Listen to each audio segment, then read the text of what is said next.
we will be looking to solve the spiral matrix 3 problem. So the problem is very simple. You are given a matrix of size R cross C and you have a starting position. Now you need to walk in a clockwise spiral shape such that every cell is visited in the given grid or the matrix. At the end, we need to return an array of coordinates representing the cells in the order that they were visited. Let's take an example and understand this better. Consider this is the grid. There's a 3x3 grid and this is your starting position. Let's name this cell as 1. Now for a clockwise rotation, we need to first go one cell to the right. So this becomes 2. And since it's clockwise, then we go down 3. And then left 4, 5, 6, 7, 8, and 9. So you can see we have gone in a clockwise manner. Similarly, let's take another example where we don't have a square matrix. How will this work? So since this is the first set, the clockwise manner, we first go to the right. Now, even if it is not a perfect square cell, we need to go outside the boundary till we go into a spiral. So you can see that if I have to go in a spiral, I'll go like this. And then this would be my next cell, which is 3. And then keep going in the spiral, which is this.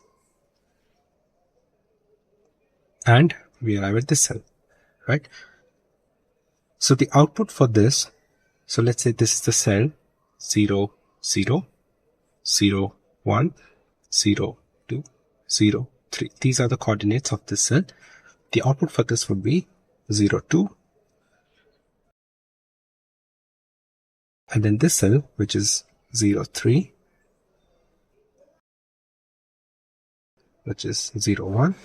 And then finally we have 0, 0. Similarly, the answer or the output for this would be, this is the cell 1, 1. So it's going to be 1, 1. And then we visit this cell, which is 1, 2. Then we visit this cell,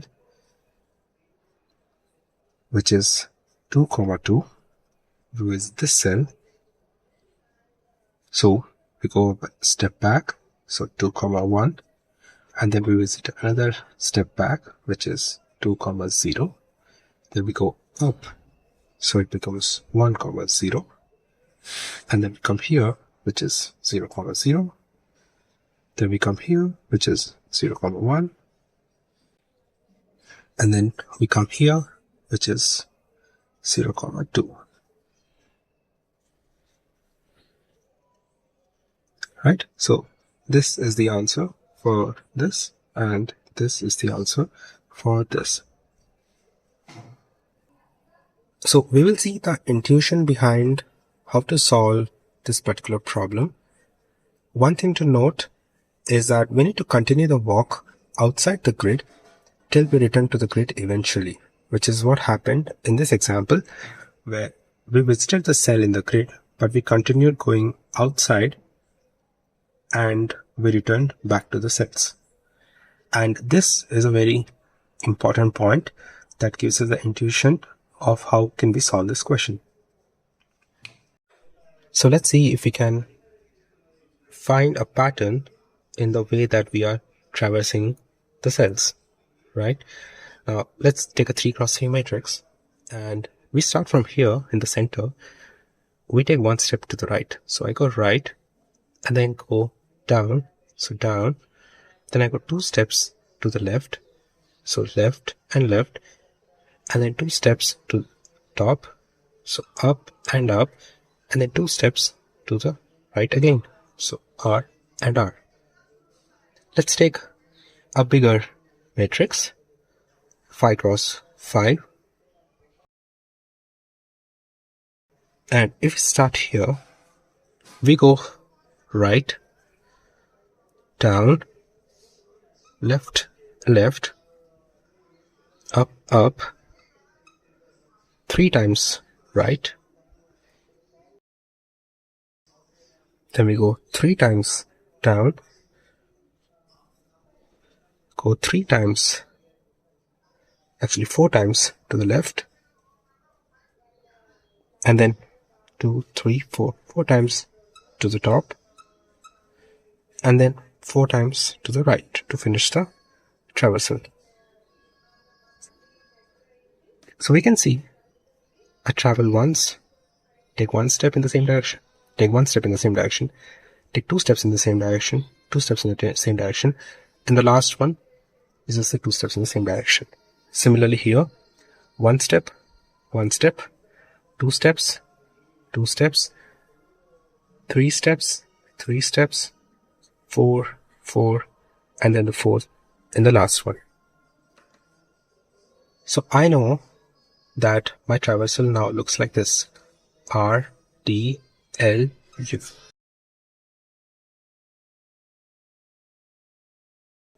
So R, D, L, U, R, D, L, U is our pattern, and this continues. And we take 1 step, 1 step, then 2 steps, 2 steps, 3 steps, 3 steps, 4 steps, 4 steps. And the last one will be the same as the last one. We don't increment the step. So here in this case, we end with the 4 again, which was the previous step count. So now the solution boils down to generating this pattern: 1, 1, 2, 2, 3, 3, 4, 4, and so on, till all the cells are visited. And for each of these steps, we need to visit the grid cells in this order: right, down, left, up, right, down, left, up, and so on.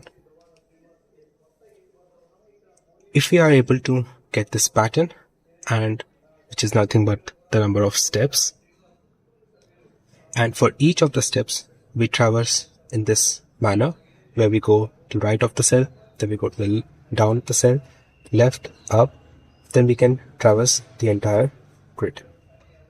Let's take an example where we don't have a 3x3 or a perfect square given to us in the traversal. Let's say this is the example, and we are asked to traverse from this position. Now what we can do is imagine this being the center of a bigger grid, which is a square grid.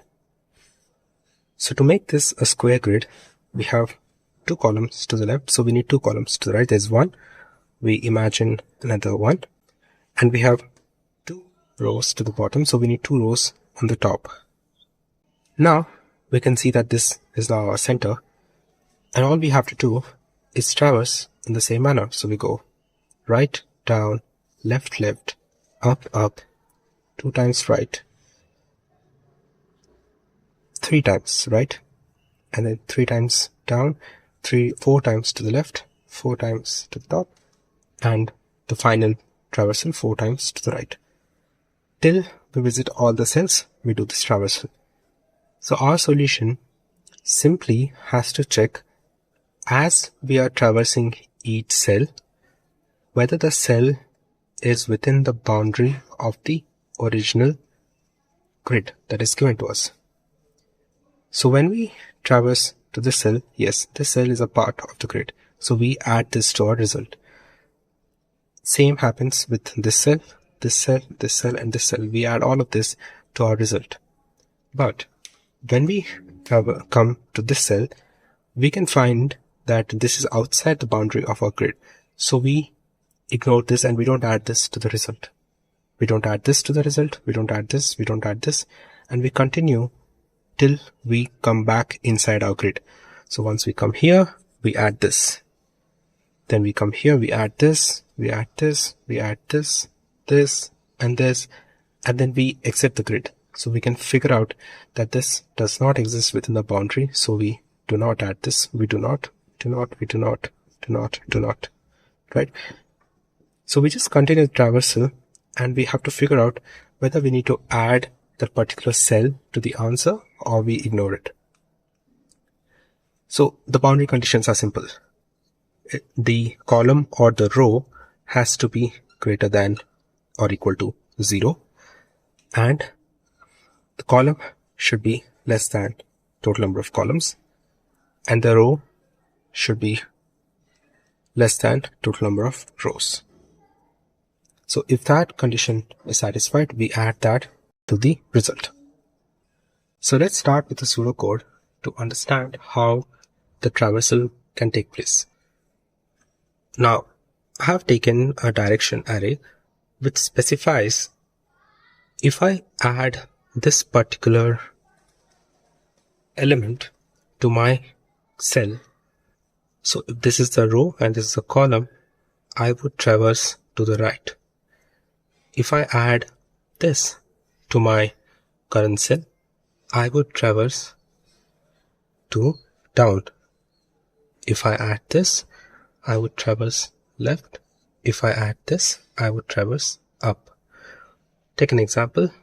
If my current cell is 2, 1, if I add this, 2 plus 0 is 2 and is 2. So from 2, 1, I reach 2.2, That means I traveled to the right. And if I add this, then it becomes 3, 1. That means I have traveled down in a vertical fashion. If I add this, 2 plus 0 is 2, 1 minus 1 is 0. So that means I've traveled one step to the back. In the same row, I've traveled left side, change the column. And if I take this, 2 minus 1 is 1, 1 minus 0 is 1. So I've traveled up, right? From 2, 1, I've come to 1, 1.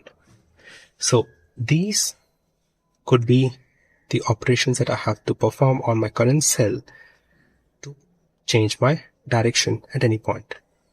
Let's write a pseudocode to solve this with an example. Let's take a 3x3 matrix, 3 rows and 3 columns, and the starting position is this cell, which is the starting row is 0 and starting column is 1. So we are starting at 0, 1. So since this is the first cell that we are having, we will just add that to a result array, and we will add S row and S column, as this would be the first cell that we are visiting. Right now, my current cell that we are currently at, right, that would be the cell that we are starting with. So that's nothing but S row and S column. Now remember, the pattern that we have to generate is 1, 1, 2, 2, 3, 3, 4, 4, and so on till we visit all cells.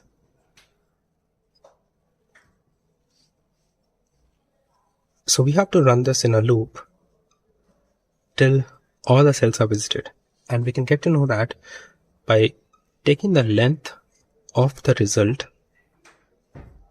If this is less than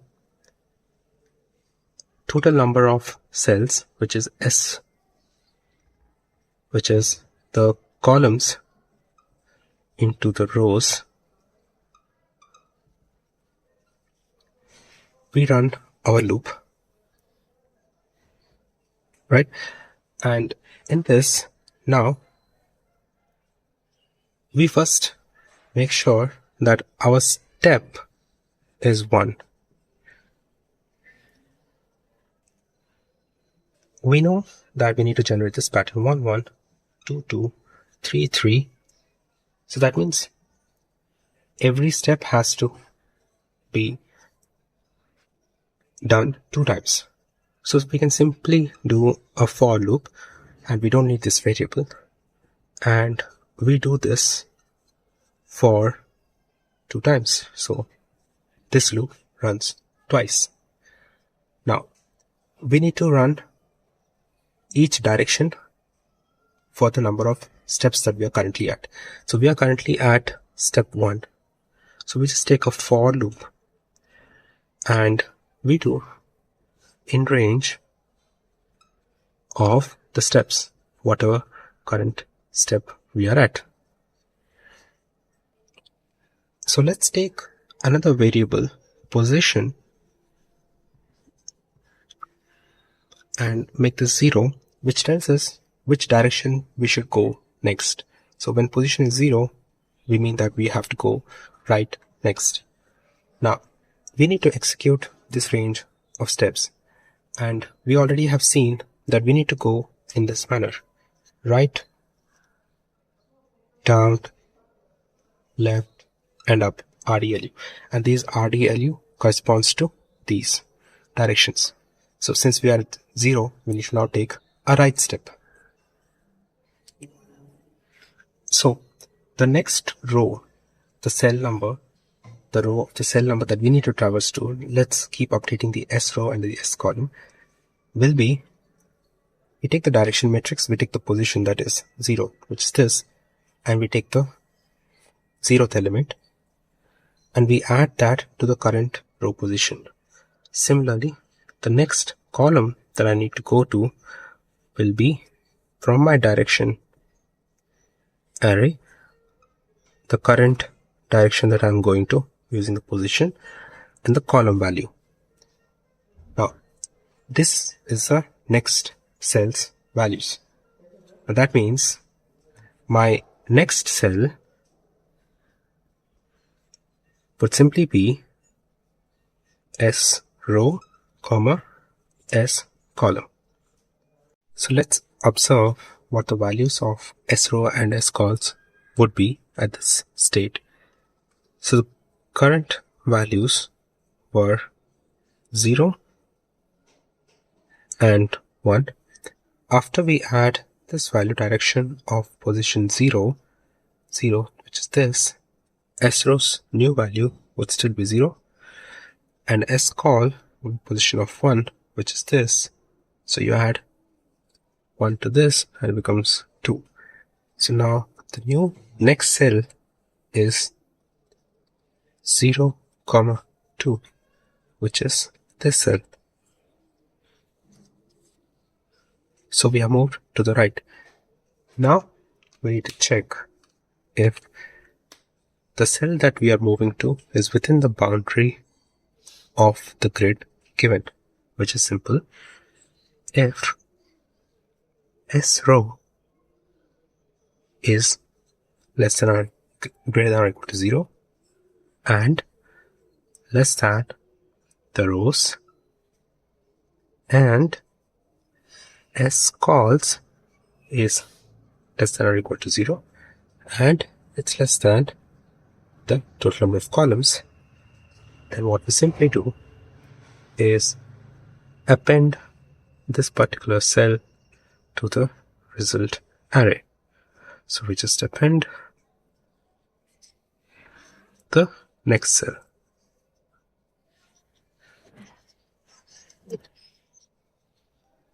So from here we can see, once you have completed all the steps in a particular step, we go to the next direction, which is here.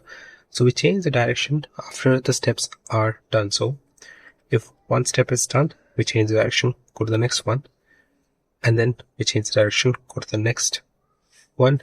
We do 2 steps, change the direction, go to the next one, then again change the direction. So after every step change, we are going, or after every increment of the step, we are changing the direction. So this is R, T, L, U, R. So R once, T once, L twice, U twice, R thrice, down thrice.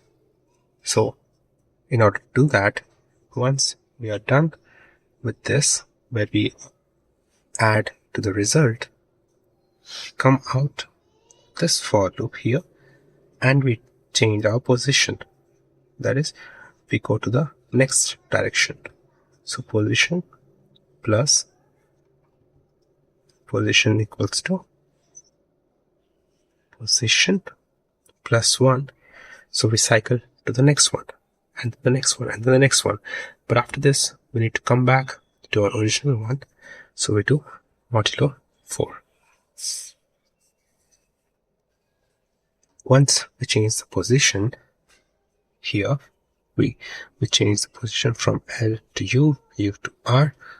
After that, we have to increase the step count. So you see 2 becomes 3. So then here we do step plus equals to 1. So each step value, let's say step value is 2. This happens twice because of this loop. And once it's completed, we increase the step size and it becomes 3. And this happens twice again because of this loop. And once it finishes twice, 3 and 3 with the change of direction, we increase the step value to 4. And we continue till we have the entire result where the result length is less than the columns into the rows. So once it becomes equal to the columns in the rows, then we have our answer. Here's the code. We have the directions array and we have a pointer that points to the next direction that we need to traverse. We have the current cell and we have initialized the step variable. We then traverse till all the cells are visited within this while loop. And as per the logic that we discussed, we perform the traversal, and at each traversal we check if the current cell that we are traversing is within the boundary of the entire matrix. If it is, then we add that to the result array, and at the end we return back the result.